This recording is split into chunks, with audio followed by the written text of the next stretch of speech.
Hello, I'm Dr. Robert Kushner. On behalf of CME Outfitters, I would like to welcome you to the CME OCast titled The Impact of Racial Disparities on Obesity and COVID-19 Care. This activity is brought to you by CME Outfitters, an award-winning accredited provider of continuing education for clinicians worldwide. This activity is supported by an educational grant from Novo Nordisk. Again, I'm Dr. Robert Kushner, Professor of Medicine and Medical Education at Northwestern University Feinberg School of Medicine. And I'm very pleased to be joined today by my colleague and long friend, Dr. Donna Ryan, who's a Professor Emerita at Pennington Biomedical Research Center in New Orleans, Louisiana. Welcome, Donna. Glad to be here, Bob. It's a pleasure to be doing a podcast with you, Donna. We go way back, and you have so much information to share, and I'm really looking forward to going over all of this information. Let's begin by reviewing our two learning objectives. After participating in this activity, learners should be better able to describe how disparities manifest in patients with obesity and develop two strategies to address disparities in patients with obesity that contract COVID-19. You know, Donna, you and I have been working in the obesity space for a long time, and this is the first time I can think of where an acute medical problem has been facing obesity, and obesity is contributing to the cause of acute medical problem. We always think of it as a chronic medical problem when we think about working with patients and preventing things that occur downstream. But this is an acute problem right with us. And it's really obesity and COVID-19, these pandemics coming together. What are your thoughts about what's going on here, and what's that link? Yeah, Bob, I really think the COVID-19 pandemic sort of blew the covers off of the obesity global pandemic.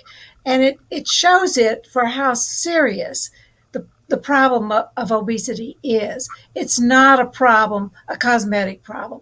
It's not just about how patients look. It's not just about lack of willpower. It's a serious medical condition.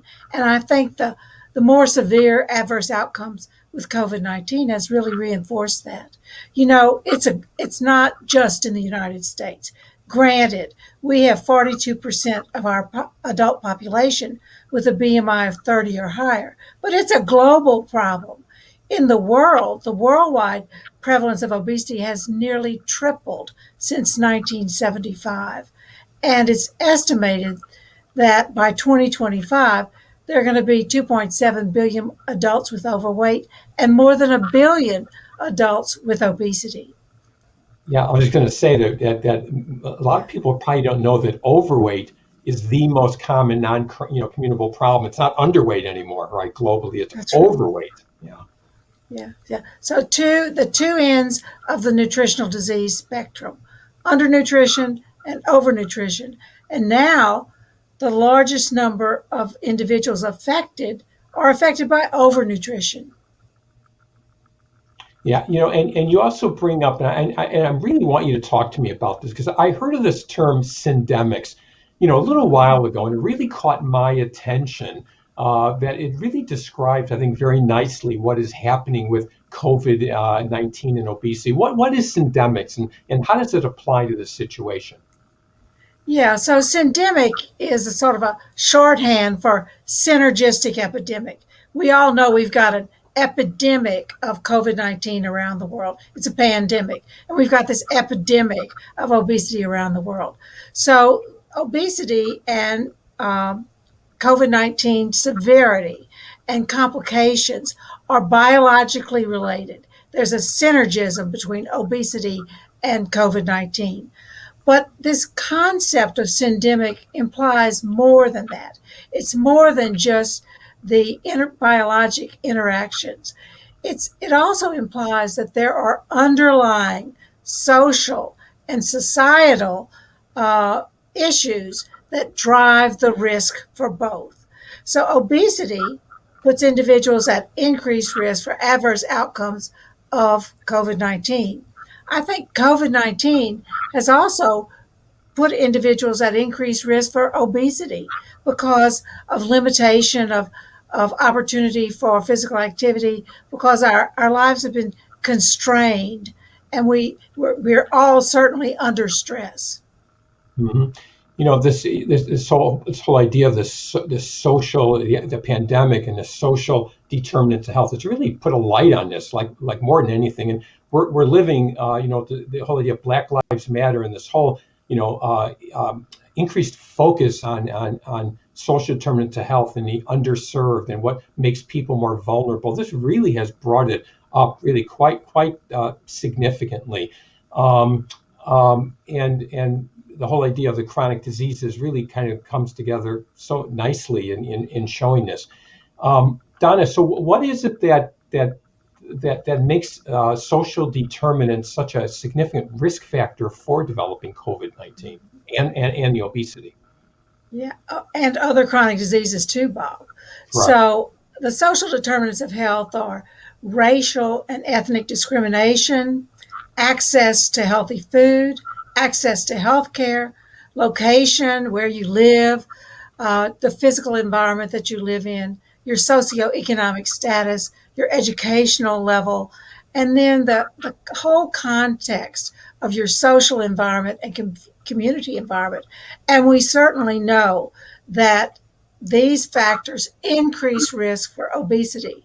They also increase risk for the chronic diseases like diabetes, hypertension, cardiovascular diseases, and pulmonary dysfunction. And they also increase risk for more serious and complicated outcomes of COVID-19 disease. And furthermore, obesity and the chronic diseases drive risk for adverse outcomes of COVID-19. hmm So, if we're really going to get this under control, we can't just look at the disease itself. We must address these social and societal issues that determine risk for these chronic diseases and for adverse outcomes of COVID-19. So, Bob, this is a moral issue, I believe. It's not a political issue, it's a moral issue.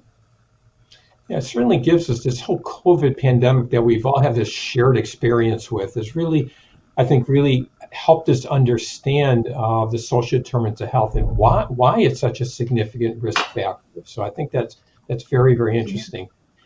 Don, I want you to take us through a little bit more, though, that we know that a BMI of over 30 is a risk factor for obesity, for developing COVID-19 as a marker of obesity. But what have we learned over this past year about the implications of obesity? Why do these individuals have a greater risk, and what are they actually having problems with? Yeah, so obesity, BMI 30 and higher, does drive risk for hospitalization, for requiring invasive mechanical ventilation, for ICU requirements, for death. So we know that, and furthermore, the higher the BMI, the more severe the obesity, the greater the risk. So there's certainly a biology that underlies that, and let's go through that first. So, individuals with obesity, first of all, are more likely to have all of the comorbid conditions like diabetes, cardiovascular disease, kidney disease, altered pulmonary function, and those things make individuals more susceptible to adverse outcomes of COVID-19. But obesity, in and of itself, we need to recognize that there is immune dysfunction there. So there's impaired uh, function of our T lymphocytes and subpopulations of those T lymphocytes. So that early immune response is impacted. And then individuals with obesity and abnormal excess body fat have a pro-inflammatory and pro-thrombotic milieu. These pro-thrombotic products of this abnormal fat tissue and pro-inflammatory products. So we know that with COVID-19, one of the complications that can occur are these prothrombotic events, these thrombotic events, and these cytokine storms and inflammatory events. And so obesity predisposes to those also. A big factor is endothelial dysfunction. and obesity drives endothelial dysfunction. And so certainly that endothelial dysfunction is a big factor in adverse outcomes of COVID-19. But look, it's not all biology. You know, individuals with obesity are subject to stigma and they may delay their health care because they don't feel welcome in a healthcare environment. And, all of those societal and social factors and social determinants of health come into play. So, individuals who are minorities, who have obesity, are more likely to be lower socioeconomic status. They're more likely to be in those caring professions. So they have more likely to have occupational exposure. Their neighborhoods tend to be more crowded. There's more exposure through crowded living conditions. So, uh, so, so biologic reasons and social reasons that individuals with obesity really do suffer adverse outcomes of COVID-19. Yeah, I think you underscore so nicely, Donna, that it's not just a BMI, it's just not a number that puts someone at risk. It's actually the disease of obesity, which you outlined so beautifully, the inflammatory risk, the cardiorespiratory risk that sets up individuals for complications along with the social factors. So you really highlight that very nicely, why someone with obesity, disease of obesity, is at increased risk. So Donna, we all know you're from New Orleans. Everyone knows you're from New Orleans. You got the New Orleans accent. you wear it so well. Wait a minute, Bob. You're the one with the accent. But I know you have a clinical perspective from New Orleans to kind of bring to light the meaning of what it is to have obesity and increased risk of hospitalization. I wonder if you could just walk through that clinical perspective for us.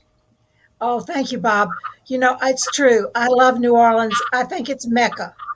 There was a most interesting study published in the New England Journal of Medicine by Ebony Price Haygood, one of my colleagues at Tulane.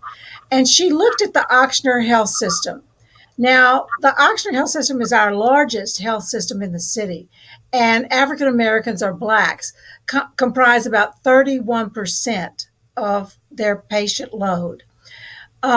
There were 3,626 patients who tested positive for COVID-19 in that health system. And interestingly, 76.9% of patients hospitalized with COVID-19 were Black, compared to 31% of the overall population. And if you look at mortality, 70.6% of those who died were Black. So this is a great preponderance of susceptibility to adverse outcomes of COVID-19, to hospitalization, to death from COVID-19. What is causing that racial disparity? Well, what I like about this study is they did regressions and they looked at different factors that could account for these adverse outcomes. So what they found was when they adjusted for the type of insurance, were you on Medicaid, were you on private insurance, were you on Medicare? When they adjusted for the type of insurance, residents in a low-income area, whether you were Black or white, clinical markers of more advanced disease, there was no difference in race in terms of need for hospitalization or for mortality.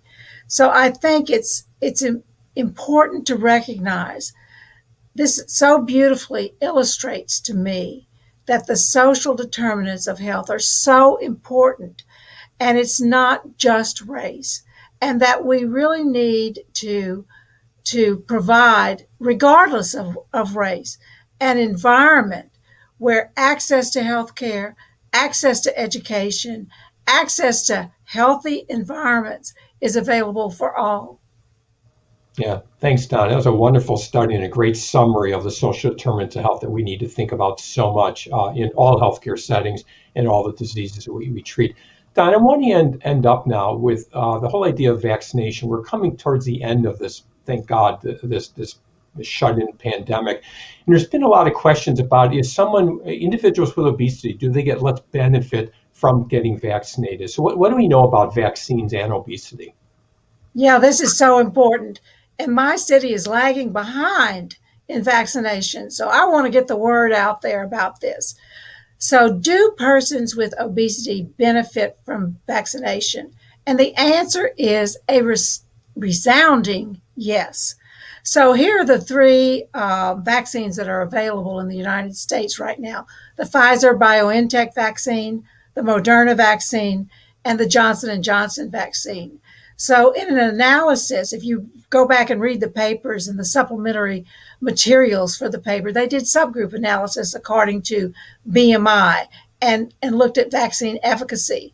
And so there was no difference in vaccine efficacy according to whether you had obesity or no obesity for all three of these vaccines. These vaccines they're highly effective in not only preventing disease, but if you do happen to have the disease, it's much more likely to be asymptomatic or very mild. Their value really is preventing complicated disease and preventing death from COVID-19. So we really need to encourage all of our patients and not let obesity be a barrier to getting that vaccination. Good. Well said. Bottom line, everyone get vaccinated to stop this pandemic.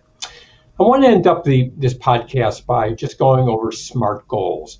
SMART goals stand for specific, measurable, attainable, relevant, and timely. And this is what we use when we talk about behavior changes with individuals. But I'm going to use SMART goals for you as listeners as takeaways. I want you to assess the exponential risk of poor outcomes for patients with obesity infected with COVID-19. I want you to recognize the disproportionate morbidity and mortality in patients with obesity from communities of color that Dr. Ryan summarized just so nicely. Consider and address social determinants of health when providing patient-centered care for patients with obesity who are at particular risk for poor outcomes if infected with COVID-19. You want to assist patients with adaptive coping skills to improve nutrition and exercise, and consider medications for obesity when appropriate. And lastly, as we just said, encourage your patients to get vaccinated. I want to thank you, Donna, for being part of this important discussion, and thank you to our audience for joining us. We hope you found the information useful and applicable in care of patients who are in your own practice. To access additional CME Outfitters educational activities, resources, and tools to improve patient care, please visit COVID-19 and Diversity and Inclusion Hub at www.cmeoutfitters.com. To receive CME CE credit for today's program, click on the link to complete the online post-test and evaluation. And don't miss other programs in this obesity educational series. The epidemic within the pandemic, managing complications in populations with obesity, a live broadcast, and overcoming bias and stigma, managing underserved populations with obesity to improve adherence to treatment plans. This is another podcast activity where my guest will be Dr. Fatima Cody, Stanford. For more information, please visit www.cmeoutfitters.com. Thank you again for participating.